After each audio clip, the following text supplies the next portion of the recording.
Hello everybody and welcome back to a brand new video. Today I kind of wanted to quickly go over my plan for how I want to make some money with the Kebos Lowlands update.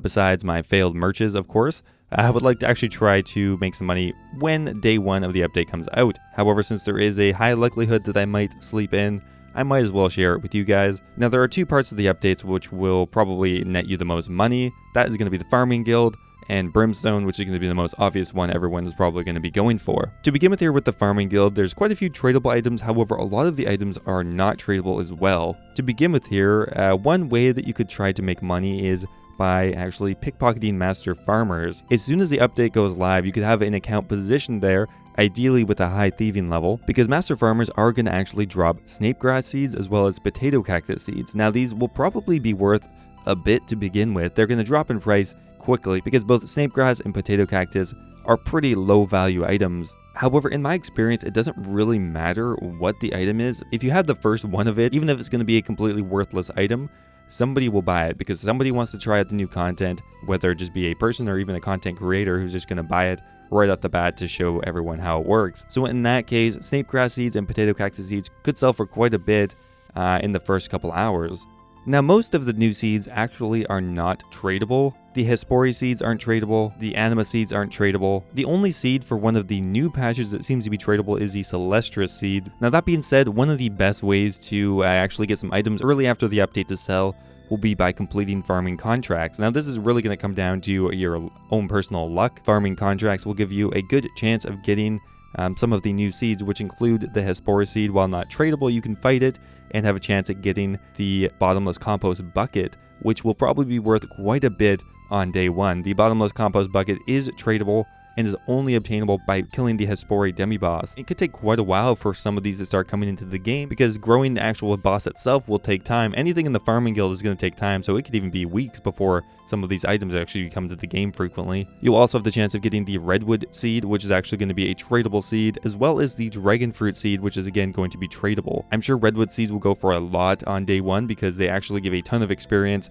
and they look really cool, and I think a lot of people want to buy them. Dragon fruits as well, which will be an awesome new way of recharging your Dragonfire shield. Again, everyone will try to do the new content regardless. And the last tradable seed that you can get is the White Lily seed. Now the seeds for the White Lily will probably be pretty rare because you can only obtain it by killing the Hespori demi-boss, although it's probably going to be one of the more common drops from it. However, I don't expect them to be that valuable because they will only protect your allotment patches, which aren't ever worth that much anyway, but still could sell for a lot on day one. And lastly, the Celestris seed is also going to be tradable and probably extremely valuable because they are going to be producing battle staves, and battle staves are worth 8k each or something like that. So the seeds themselves will have an inherent value of probably like 60 to 70k because they're kind of similar to Renards in that way. However, on day one, once again, they could be worth a ton more just because people want to try out the new content. They're going to be rarely obtained through nests, monster drops, and of course farming contracts once again. So out of all of that, the most valuable item is going to be the Bottomless Compost bucket, and if you can be one of the first people to get that, you could possibly sell that for millions of GP.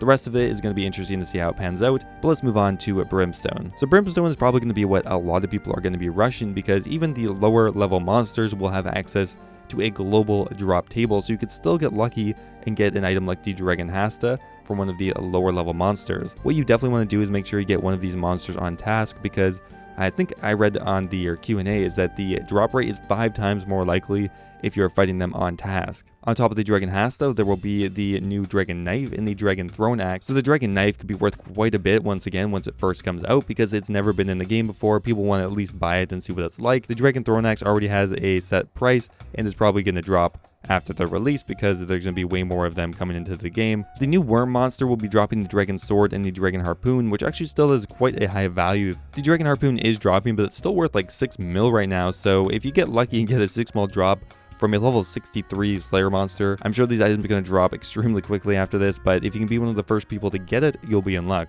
Now for the new Drakes, you have the option of getting the Boots of Brimstone and the Devout Boots. Now correct me if I'm wrong, but you should probably again try to get the actual task for it. As far as I'm aware, you're going to be more likely to get the drops on task. Now I'm not sure if that's just for the global loot table. Some of this information is a little incomplete, or at least not 100% sure until the update goes live, but still you're probably better off getting a task regardless. Of course, with the new Hydra, we have the new Bone Crusher necklace as well as the Brimstone ring, and the Alchemical Hydra for the Dragon Hunter Lance and the Ferocious Gloves. Obviously, getting some of these higher level items would be ideal.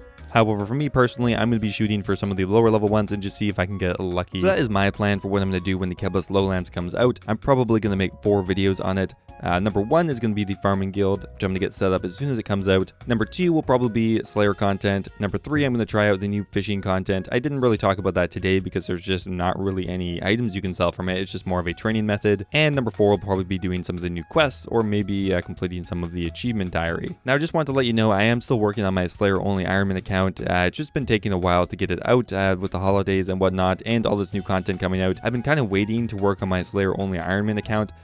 Because we're going to get so much more new content for it coming very soon. We're going to have the option of getting the Dragon Sword, which is going to be so great, as well as a bunch of other new and cool items for the account. I'm really excited, and I've been saving up quite a lot of Slayer points for it. I have about 500 on my Slayer only Ironman account. There's going to be so many more options for that, but yeah, I didn't want to waste too much time doing content right now that could just become redundant as soon as the new Konar Master comes out. Anyway guys, thanks for watching. I hope you enjoyed, and I will see you next time.